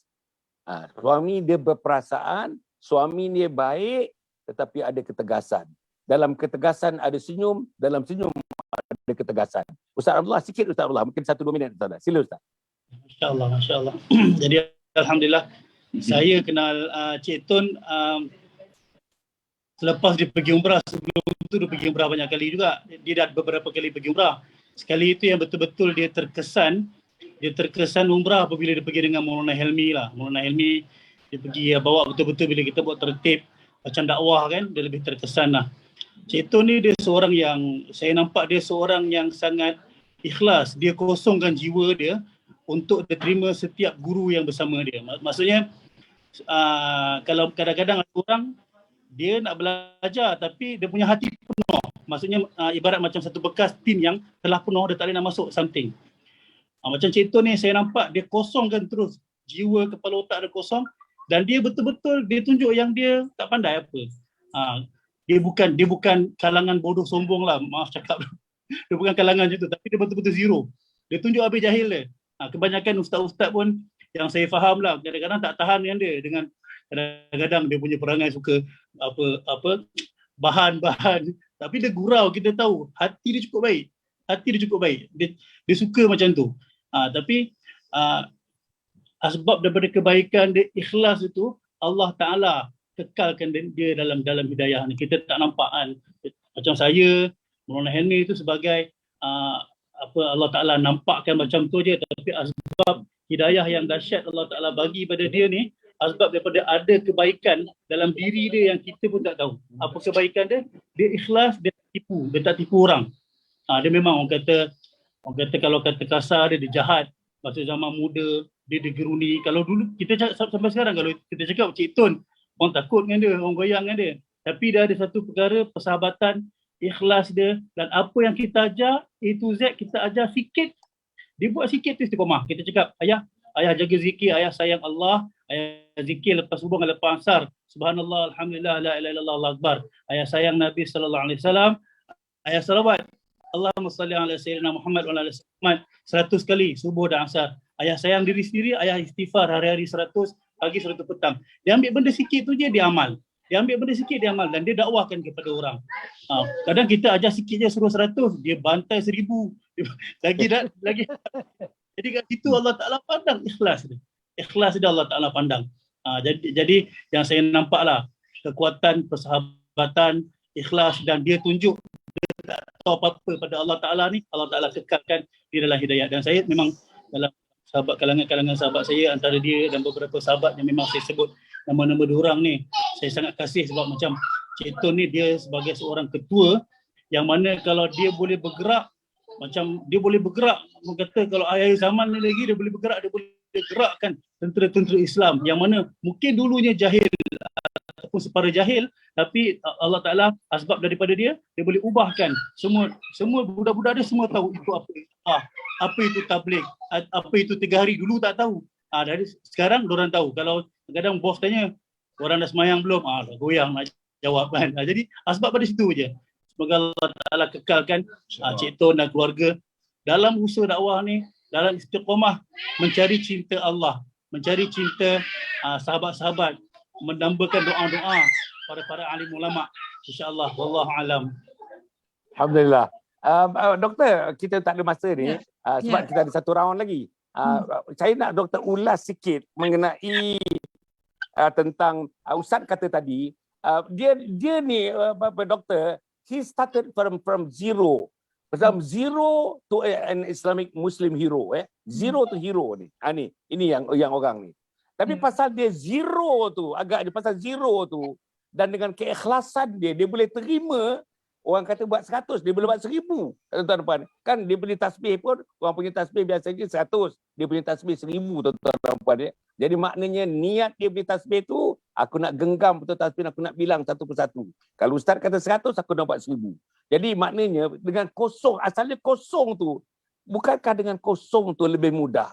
Kalau dia ada ilmu, katakan ilmu agama macam orang lain tu, loya buruknya pun kadang-kadang lebih juga. Ini dia tak ada loya buruk pasal dia tak ada asas langsung. Jadi atas kekosongan itu datang Ustaz Abdullah, isi kekosongan itu dan ikhlas pula, istiqamah pula. Inilah yang menjadikan apa yang berlaku pada Cik Tun, apa yang berlaku pada keluarga, apa yang berlaku pada anak-anak di sekarang. Sila dalam masa ringkas apa ni, Profesor sila. Okey. Okey Datuk. Saya melihat pula apa yang berlaku dalam kehidupan Cik Tun tu, maksud dia daripada dia yang adult atau kepada middle adult ni. Jadi maksud dia daripada zaman kanak-kanak dia, zaman remaja dia, kemudian bergerak kepada young adult, kemudian bergerak pada middle adulthood dia. Jadi di situ sebenarnya dia dah patternkan dia punya tingkah laku tu. Sebenarnya kalau kita ambil yang baik daripada tingkah laku, sebab sekarang ni kalau kata Cik Tun nampak, kalau flashback dia nampak yang dia rasa macam jahil, jahat dan sebagainya. Tapi tanpa disedari, dalam diri Cik Tun ni telah build up satu personality yang disebutkan oleh Ustaz tadi, iaitu dia penuh dengan keyakinan diri, ketegasan, maksudnya boleh buat keputusan, boleh lead, dan kalau dia kata yang tu je, maksudnya dia firm kat situ. Jadi sebenarnya itulah mungkin itu adalah kebaikan daripada yang keadaan jahil tadi. Maksud dia cumanya dia tak bertemu dengan Rob dia tu je. Jadi maksud dia dalam keadaan itu mungkin dia cuba penuhi keperluan manusia yang lain, tapi dia tidak penuhi keperluan hubungan dia dengan Tuhan dia.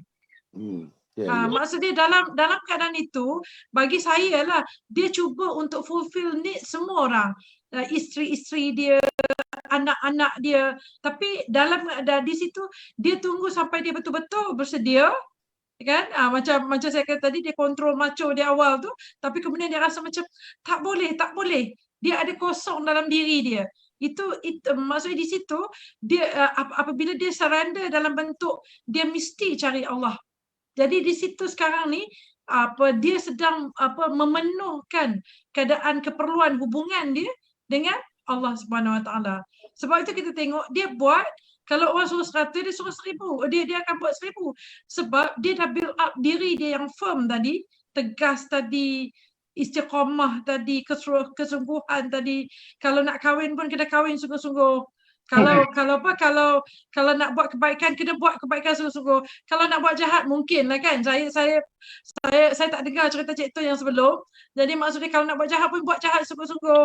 Mungkinlah sebelum ni kita punya prinsip tu. Tapi tanpa kita sedari prinsip tu bila kita bawa telah mematangkan kita, dan bila kita jumpa dengan Rob kita, sebab itu dia jadi elok, package elok, dan maksud dia kita bergerak ke depan. Kita tak mau tengok dah yang tak elok kat belakang dan sebagainya.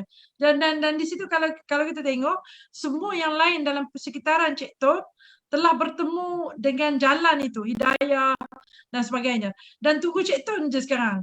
So sekarang ni bila dah Cik Tun bertemu keadaan tersebut, so dia melengkapkan lah.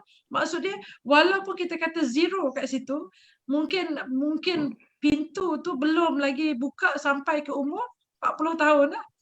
Jadi baru kita rasa macam okey, dan di situ kita surrender, dan bila jumpa dengan ustaz dan sebagainya, tolonglah saya.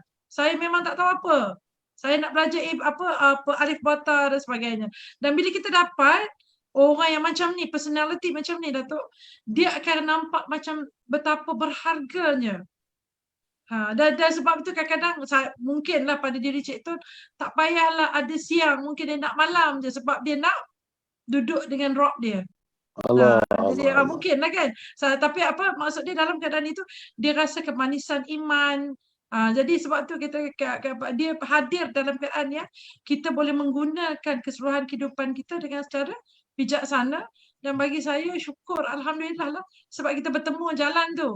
Ya, jadi maksudnya mungkin orang lain duk tunggu lama pun tak jumpa.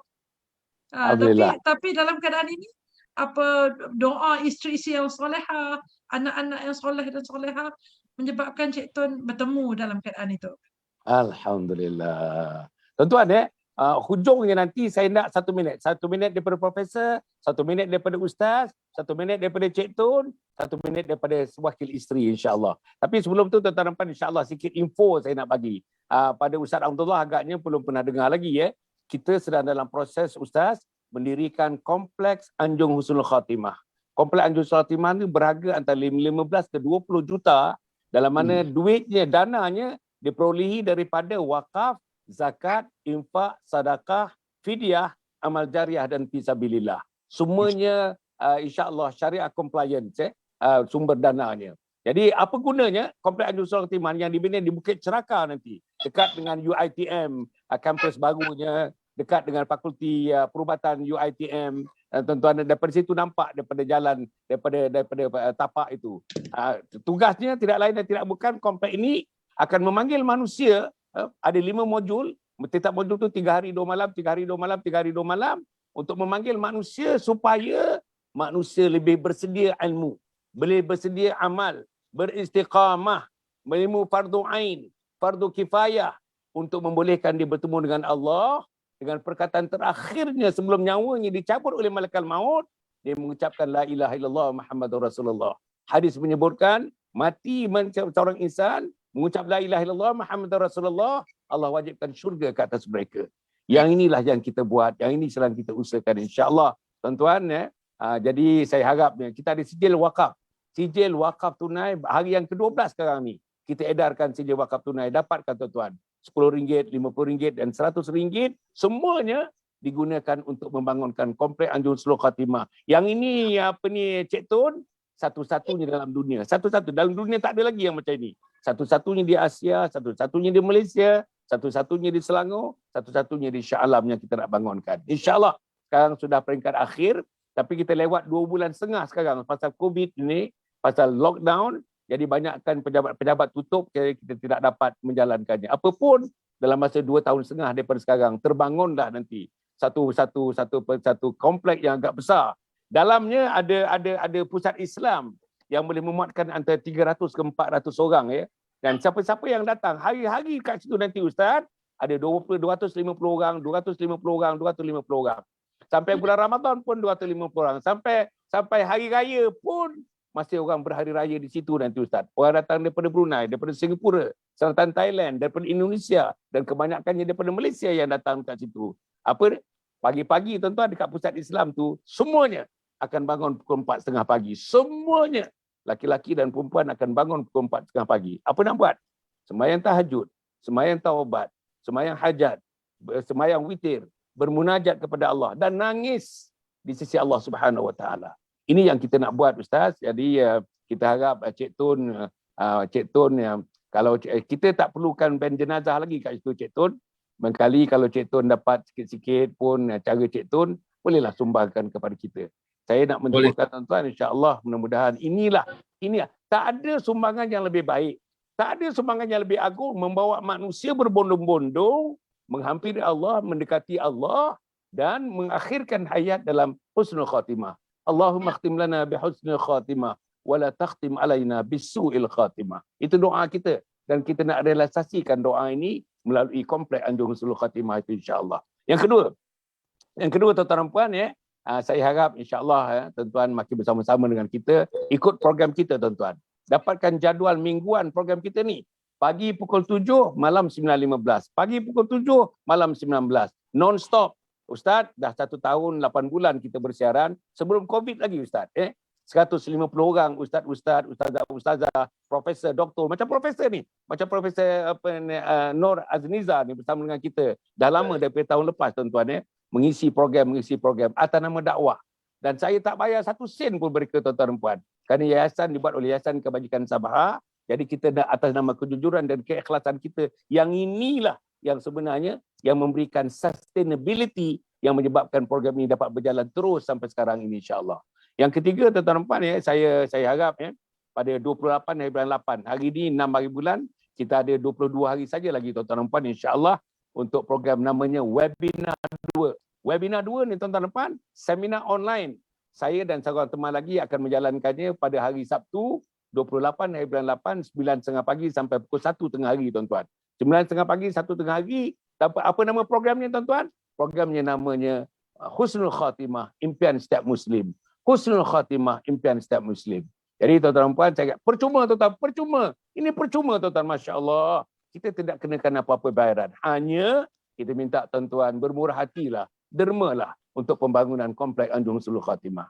Yang keempat tuan-tuan dan puan, saya harap insya-Allah kita ada satu program, kita ada satu unit di Yayasan Sabahan ni, dia ada satu unit. Unitnya namanya Keluarga Sakinah. Usrah keluarga namanya. Tapi pada keluarga-keluarga yang sukar memasukkan Islam, sukar menjalankan Islam, sukar menyuntik semangat Islam dalam keluarga, suka nak didik suami, suka nak didik isteri, suka nak didik anak untuk salat, untuk baca Quran, untuk pergi masjid, untuk sembahyang berjamaah, terlalu sukar. Tuan-tuan, kontak kami tuan-tuan, insya-Allah. Kontak saya, kontak Nisah namanya pegawai kita tuan-tuan, untuk kita bincang macam mana caranya, apa yang kita dapat bantu. Kita ada ustaz-ustaz yang bersama dengan kita tuan-tuan, willingly on no pay basis, kita tak payah bayar apa-apa tuan-tuan. Kita nak bantu keluarga-keluarga ini. Tuan-tuan tak boleh hidup tanpa Islam. Tuan-tuan tak boleh hidup tanpa agama. Tuan-tuan tak boleh hidup tanpa penghayatan agama. Tuan-tuan tak boleh hidup tanpa cinta kepada Allah. Tuan-tuan tak boleh hidup tanpa cinta kepada Rasul. Tuan-tuan tak boleh hidup tanpa cinta kepada akhirat. Tuan-tuan tak boleh tak guna hidup kalau tak cinta kepada syurga Allah Subhanahu Wa Taala. Jadi inilah tuan-tuan dan puan yang kita sedang lakukan, insya-Allah, mudah-mudahan dengan izin Allah Subhanahu Wa Taala. Orang-orang macam Cik Tun, macam Ustaz Abdullah, Ustaz Helmi faham sangat tuan-tuan apa yang kita buat ni. Ustaz Helmi ni, kita ada tuan-tuan pusat latihan di Sungai Lui, dan Ustaz Helmi, saya bagikan amanah untuk menggunakan pusat latihan tersebut dijadikan Mahatahfiz sekarang ni, insya-Allah. Tuan-tuan dan puan yang penting sekalian, saya yang akhirnya Cik Tun, 1 minit Cik Tun. Sila Cik Tun. Apa yang Cik Tun nak sebutlah apa pun, sila. 1 minit sebut apa? 1 minit. Apa-apa saja. InsyaAllah, saya sebagai orang yang pernah duduk dalam kegelapan, dalam dunia yang penuh dengan kemungkaran, saya nak nasihatkan anak-anak muda.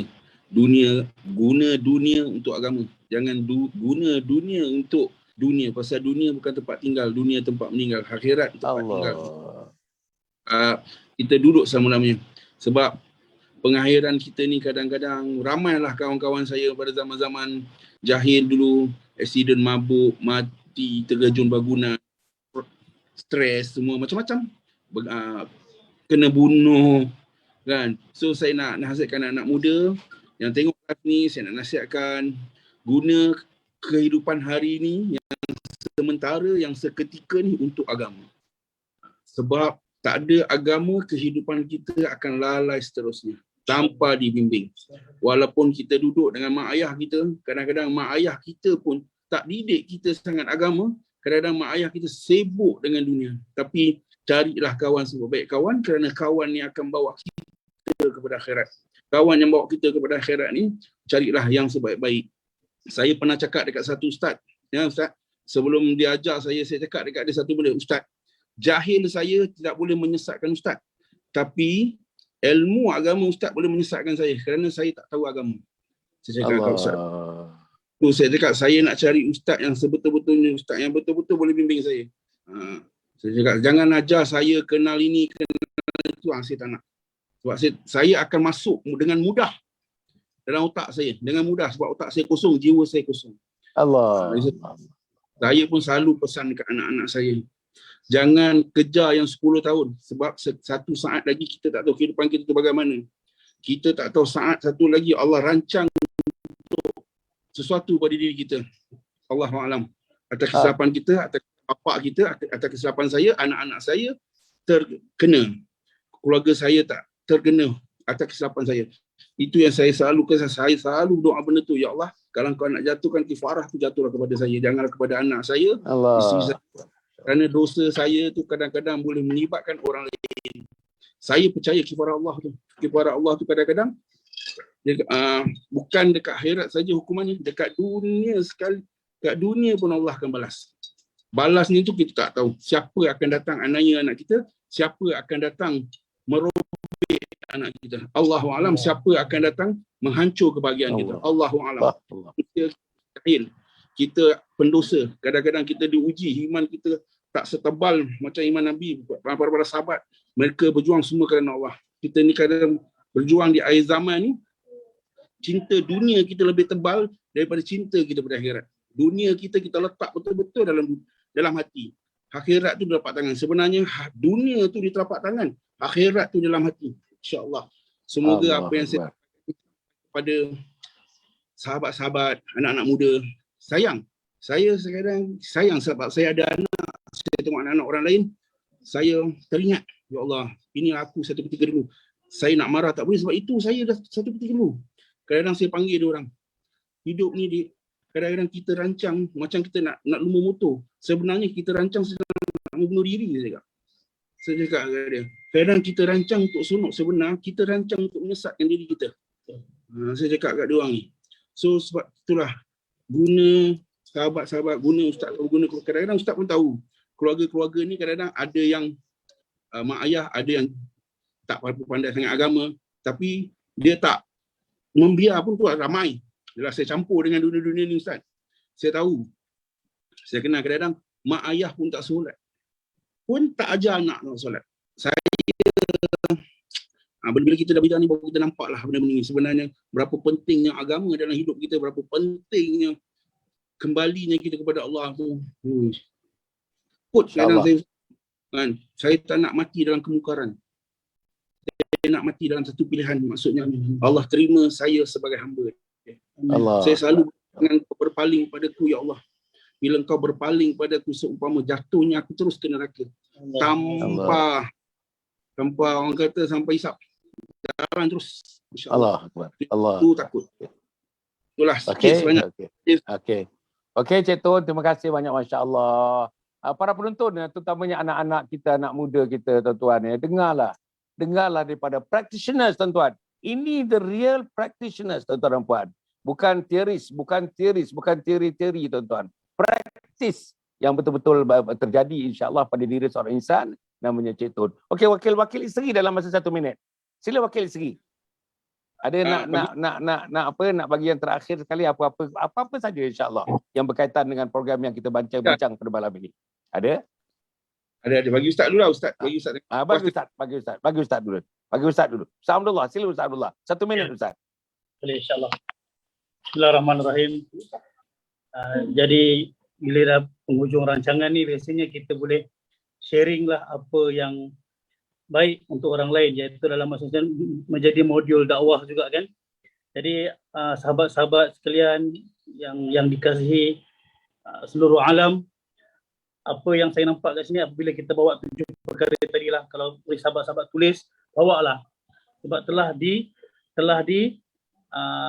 diakui apa yang Cik Tun bawa dalam kehidupan dia. 7 perkara ni Allah Ta'ala bagi satu kejayaan dunia akhirat dia. Satu ketenangan yang tak ada siapa pun boleh bagi ketenangan ni, hanya saja daripada Allah Subhanahu Wa Ta'ala. Apa yang nak 7 perkara yang saya cerita tadi, kalau boleh tuan-tuan tulis kejap, nanti kalau research lah daripada situ. Rujuklah guru-guru, insya-Allah. Nombor 1, bawa dakwah dalam kehidupan. Hari-hari macam Cik Tun tadi. Sambil-sambil cakap dia dakwah lah dia. Dia dakwahkan anak muda apa penyesalan kehidupan dia sebelum ni dan apa keperluan kehidupan yang akan datang. Terus dakwah lagi dan lagi. Ajak dakwah ni tak susah. Dakwah kita ajak orang pergi masjid. Jom pergi masjid sembahyang Zuhur. Kalau kita panjang, kita pendekkan. Jom pergi masjid. Orang cakap panjang lagi. Kita pendekkan lagi. Jom masjid. Orang cakap panjang. Kita pendekkan lagi. Jom. Kan simple dakwah. Very simple.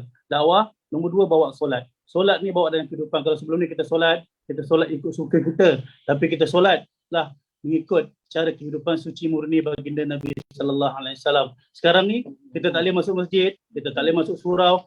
Allah Taala bagi peluang kat kita hidupkan amalan masjid dan surau tadi kat rumah kita.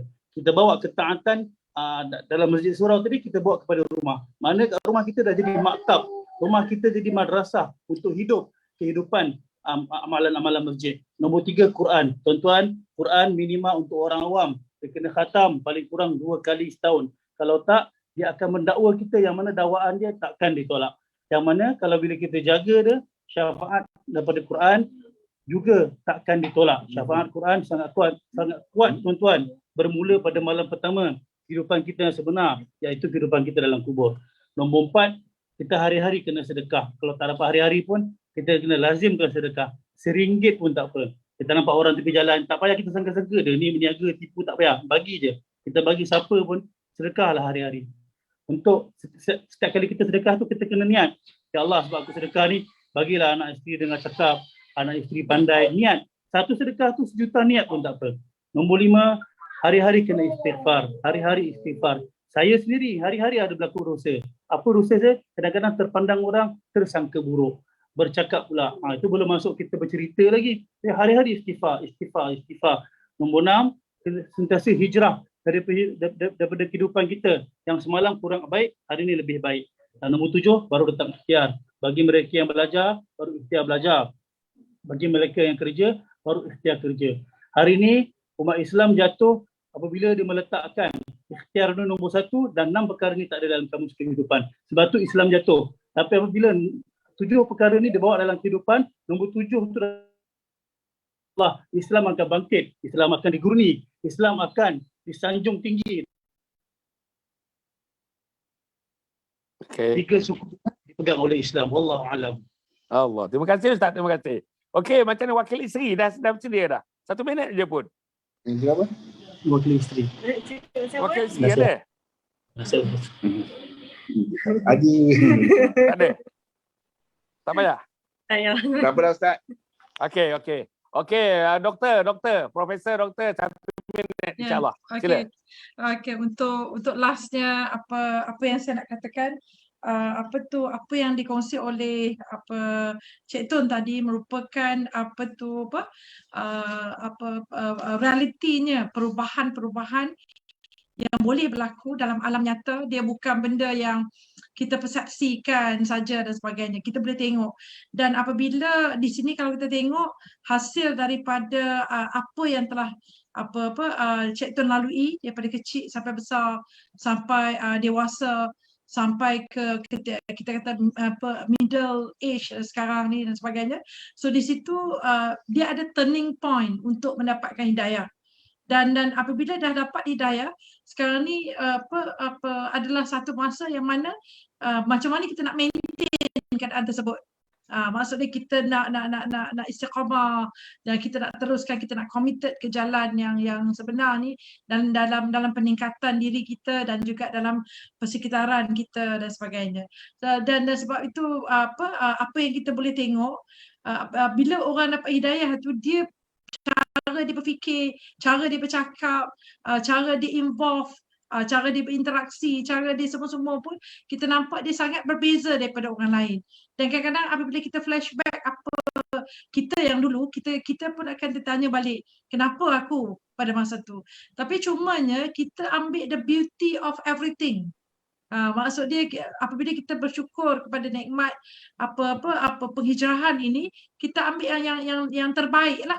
Jadi maksud dia apa kekuatan yang kita ada, survival yang kita telah train dalam diri kita, menyebabkan bila kita dapat Islam ni, kita akan protect, kita akan istiqamah, kita akan bersungguh-sungguh melaksanakan dakwah. Dan dalam keadaan itu kalau kita tengok kita bersyukur dan di situ kita bersungguh-sungguh sampai kita ke destinasi akhir kita lah.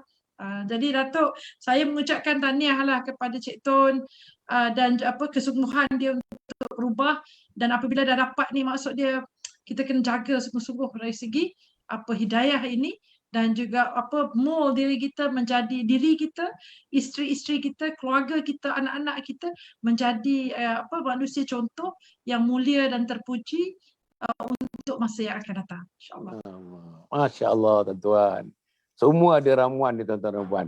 Alhamdulillah. Para penonton yang mata sekalian, daripada saya hanya besok pagi kita ada Ustazah Maudah. Ustazah Maudah tuan-tuan cerita tentang pendidikan anak-anak. Besok kita cerita tentang pendidikan anak-anak yang lepas remaja tuan-tuan, lepas remaja. InsyaAllah tuan-tuan dan puan Ustazah Maudah tuan-tuan dan puan antaranya yang saya rasa telah mengikuti program daripada awal dengan kita ni, antara ustazah yang popular lah tuan-tuan. Selain daripada Ustazah Muzayyana Abdullah dan sebagainya. Okey, malam besok tuan-tuan, malam besok waktu yang sama 9.15. Kita ada 2 profesor tuan-tuan, 2 doktor. Yang pertama Dr. Rahimi Saad daripada Fakulti Pendidikan Universiti Melaya. Satu lagi tuan-tuan Dr. Bibi Jan daripada Singapura tuan-tuan. Dr. Bibi Jan pakar juga pakar pendidikan, pakar psikologi pendidikan. Tuan-tuan dan puan ya, alhamdulillah dia familiar dengan Malaysia, memanglah orang Singapura tuan-tuan dan puan sekarang bertengah alhamdulillah tuan-tuan dan puan nampaknya dia appear minggu lepas. Saya rasa tuan-tuan masya-Allah cukup bagus tuan-tuan dan puan. Jadi saya harap tuan-tuan malam besok kita berjumpa dengan Dr. Rahimi dengan Dr. Baby Jan insya-Allah di Singapura besok. Jadi tuan-tuan ya, cukup sekali itu. Terima kasih yang tak terhingga kepada Cik Tun, kepada isteri-isteri Cik Tun, tetap seorang daripadanya. Terima kasih puan-puan ya, terima kasih. Dan kepada Ustaz Abdullah, tuan-tuan Ustaz, sekali-sekali nanti Ustaz kita bersama-sama lagi Ustaz. Banyak benda yang kita nak cerita tuan-tuan Ustaz. Kita ni menggunakan internet ni Ustaz.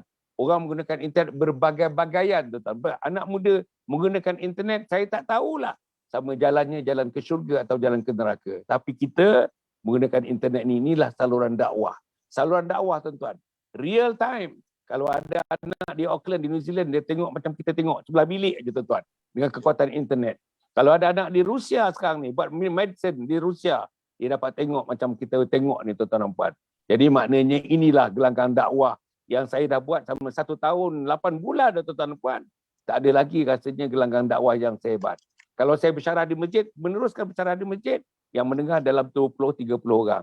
Yang ini tuan-tuan ribuan seluruh pelosok dunia boleh dengar, boleh ikuti real time apa yang kita bincangkan ini. Terutama kita membincangkan tentang agama Allah, kesucian agama Allah, kehebatan agama Allah. Al-Islamu ya'lu wa la yu'la alai. Islam itu tinggi, tidak ada perkara yang boleh menyaingi tingginya Islam itu. Cukup setakat itu tuan-tuan dan puan. Terima kasih kepada para penonton. Terima kasih pada sokongan-dokongan tuan-tuan dan puan. Harap tuan-tuan meneruskan menyokong kita tuan-tuan. Menyokong program kita, inilah program yang diasaskan. Tidak lain dan tidak bukan, hanya untuk Allah Subhanahu Wa Taala. Kerana dan untuk Allah Subhanahu Wa Taala. Aku qouli hadza wa astaghfirullahalazim li wa lakum wa lisairil muslimin wal muslimat. Innahu huwal ghafurur rahim. Wassalamualaikum warahmatullahi wabarakatuh. Yayasan Sabah sedang mengusahakan pembinaan Kompleks Anjung Suluh Khatimah yang dipaparkan dalam skrin sekarang ini. Yang kedua ialah tentang buku yang saya tulis, ada 3 serangkai buku yang boleh didapati sekarang. Dan yang ketiga ialah FMCC atau First Move Childcare Center, iaitu sebuah taska yang mengambil pelajar-pelajar atau anak-anak dari umur 2 bulan sampai 4 tahun. Yang ketiga ialah Telegram, di mana saya minta teman-teman para penonton menghimpunkan seluruh tenaga yang ada, pemikiran yang ada untuk kita mendaulatkan Islam insya-Allah. Tuan-tuan, seluruhnya ini kalaupun ada imbuhannya, semuanya kita masukkan dalam tabung Anjung Suluh Khatimah. Minta tuan-tuan dan puan menderma, minta tuan-tuan menginfak, minta tuan-tuan melakukan apa saja bagi kita merasasikan program Kompleks Anjung Suluh Khatimah.